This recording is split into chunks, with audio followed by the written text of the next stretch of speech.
أشهد أن لا إله إلا الله وحده لا شريك له وأشهد أن محمدا عبده ورسوله أما بعد فأعوذ بالله من الشيطان الرجيم بسم الله الرحمن الرحيم سامعین و ناظرین کرام، السلام علیکم ورحمۃ اللہ وبرکاتہ۔ آج کے پروگرام میں قرآن مجید میں سے بعض دعاؤں کا ذکر کیا جا رہا ہے۔ عالمگیر جماعت احمدیہ مسلمہ میں ہر فرد جماعت اپنی دینی سمجھ کے مطابق دعا کے مضمون سے خوب آگاہ ہے۔ قرآن مجید اور حدیث میں دعا کی اہمیت اور ضرورت پر بہت زور دیا گیا ہے۔ سیدنا حضرت مسیح موعود علیہ السلام نے قرآن مجید اور حدیث مبارکہ کی تعلیم کی روشنی میں دعا کے مضمون کو بڑی وضاحت کے ساتھ بیان فرما دیا ہے۔ آپ علیہ السلام نے دعا کو الوہیت اور عبودیت میں ایک تعلق، واسطہ اور مضبوط رشتہ کے طور پر بیان فرمایا ہے۔ آپ علیہ السلام نے دعا کو سب سے بڑا کامیاب ہتھیار قرار دیا ہے۔ آپ علیہ السلام نے دعا کو آسمانی حربہ کا نام دیا ہے۔ آپ علیہ السلام نے دعا کو نسخہ کیمیا قرار دیا ہے۔ آپ علیہ السلام نے قبولیت دعا کے راز بھی بیان فرمائے ہیں۔ مثلاً آپ علیہ السلام بیان فرماتے ہیں کہ اللہ تعالیٰ نے قرآن مجید میں جن دعاؤں کی تعلیم دی ہے ان دعاؤں میں تاثیر بھی بہت رکھ دی ہے۔ آپ علیہ السلام فرماتے ہیں کہ اللہ تعالیٰ نے اپنے انبیاء علیہ السلام کو جن دعاؤں کی تعلیم دی اور پھر ان کو قبول فرمایا، ان دعاؤں میں قبولیت کا ایک گہرا راز مضمر ہے۔ مثلاً قرآن مجید کی سورۃ الفاتحہ کی ساری آیات ہی دعاؤں پر مشتمل ہیں۔ گویا روحانیت کے ساتھ بے کنار اور لامحدود سمندر ہیں۔ آپ علیہ السلام فرماتے ہیں کہ سورۃ الفاتحہ کی آیات 7 ہیں اور مشہور ستارے بھی 7 ہیں۔ ان آیات میں سے ہر آیت ایک ستارے کے مقابل پر ہے۔ نیز یہ کہ سورۃ الفاتحہ میں اللہ تعالیٰ کی 4 صفات کا ذکر ہے۔ اللہ تعالیٰ کی حمد و ثنا اور تسبیح و تقدیس کا بیان ہے۔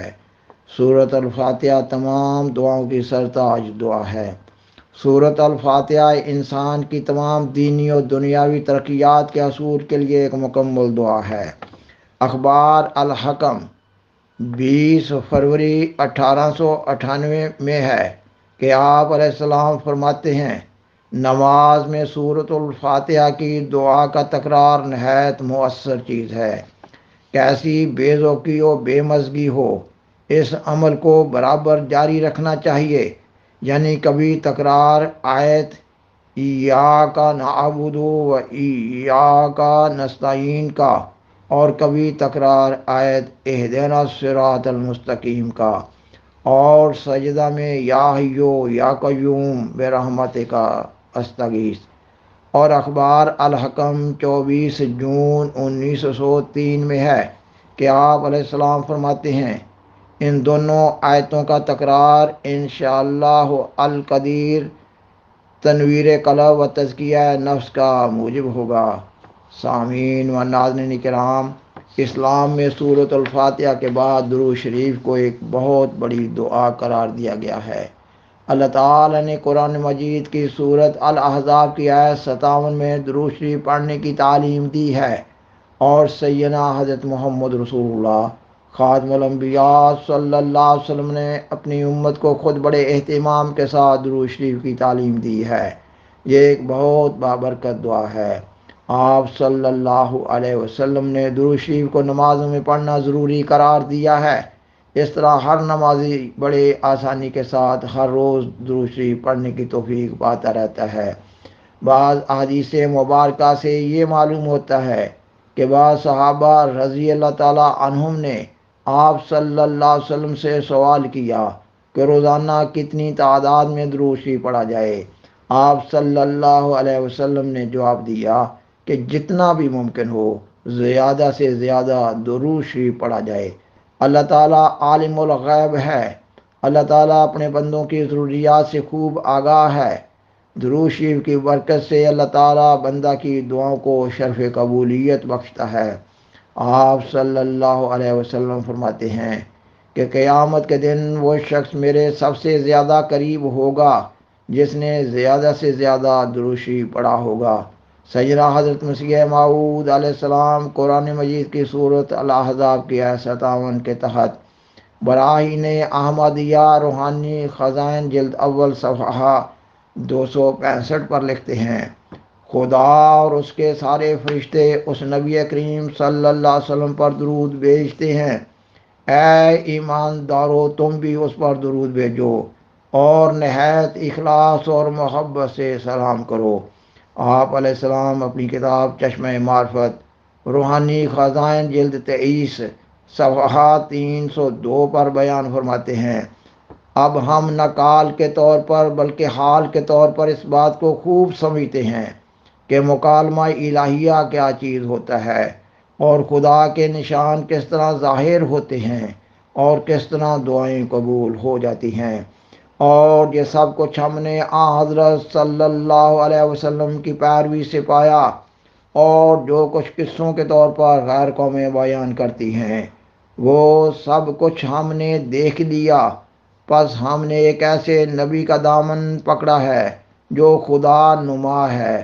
کسی نے یہ شعر بہت ہی اچھا کہا ہے، محمد عربی بادشاہ ہر دو سارا، کرے ہے روح قدس جس کے در کی دربانی، اسے خدا تو نہیں کہہ سکوں پہ کہتا ہوں کہ اس کی مرتبہ دانی میں ہے خدا دانی۔ سامعین و ناظرین کرام، سیدنا حضرت محمد رسول اللہ خاتم الانبیاء صلی اللہ علیہ وسلم اور آپ صلی اللہ علیہ وسلم کے ذریعہ آپ صلی اللہ علیہ وسلم کی امت کو دنیا اور آخرت کی حسنات مانگنے اور آگ کے عذاب سے بچنے کی ایک عظیم دعا سکھائی گئی ہے۔ یہ دعا قرآن مجید کی سورت البقرہ کی آیت 202 میں اس طرح بیان ہوئی ہے، ربنا آتنا فی الدنیا حسنۃ وفی الآخرۃ حسنۃ وقنا عذاب النار، یعنی یہ کہ اے ہمارے رب، ہمیں دنیا میں بھی حسنہ عطا کر اور آخرت میں بھی حسنہ عطا کر اور ہمیں آگ کے عذاب سے بچا۔ اخبار البدر 2 جنوری 1903 میں ہے کہ سیدنا حضرت مسیح موعود علیہ السلام اس آیت کی تشریح میں بیان فرماتے ہیں، دنیا کا حسنہ یہی ہے کہ خدا ہر ایک پہلو سے، خواہ وہ دنیا کا ہو خواہ آخرت کا، ہر ایک بلا سے محفوظ رکھے۔ اگر دنیا کا حسنہ انسان کو مل جاوے تو وہ فعال نیک آخرت کے واسطے ہے۔ در حقیقت جسے خدا دنیا میں صحت، عزت، اولاد اور عافیت دے اور عمدہ اعمال صالح اس کے ہونے تو امید ہوتی ہے کہ اس کی آخرت بھی اچھی ہوگی۔ اور پھر اللہ تعالیٰ نے قرآن مجید کی سورت بنی اسرائیل کی آیت 25 میں سیدنا حضرت محمد صلی اللہ علیہ وسلم کی معرفت امت محمدیہ کو اپنے ماں باپ کے لیے دعا کرنے کی تعلیم دی ہے، اور وہ دعا یہ ہے، وَقُلْ رَبِّ ارْحَمْهُمَا كَمَا رَبَّيَانِي صَغِيرًا، یعنی یہ کہ اے میرے رب، ان دونوں پر رحم کر جس طرح ان دونوں نے بچپن میں میری پرورش کی۔ خاکسار بیان کرتا ہے کہ یہ ایک عظیم دعا ہے۔ جو شخص اپنے والدین کی زندگی میں ان کی خدمت کرتا ہے اس کے کئی گناہ معاف کیے جا رہے ہوتے ہیں، اور والدین کی وفات کے بعد والدین کو اپنی نیک اولاد کی طرف سے ان کی نیک دعائیں اور والدین کی طرف سے کیے گئے صدقہ جاریہ کو جاری رکھنے کا ان کو ثواب مل رہا ہوتا ہے۔ سیدنا حضرت مسیح موعود علیہ السلام فرماتے ہیں کہ کئی ماں باپ اس حالت میں اس دنیا سے گزر گئے کہ وہ اپنے لیے جنت کا دروازہ نہ کھول سکے تھے۔ اللہ تعالیٰ نے ان کی وفات کے بعد ان کی نیک اولاد کے اعمال صالحہ کی بدولت ان کے لیے جنت کا دروازہ کھول دیا، اور پھر اللہ تعالیٰ نے سیدنا حضرت محمد صلی اللہ علیہ وسلم کو اپنے علم میں وسعت دیتے چلے جانے کی دعا سکھائی۔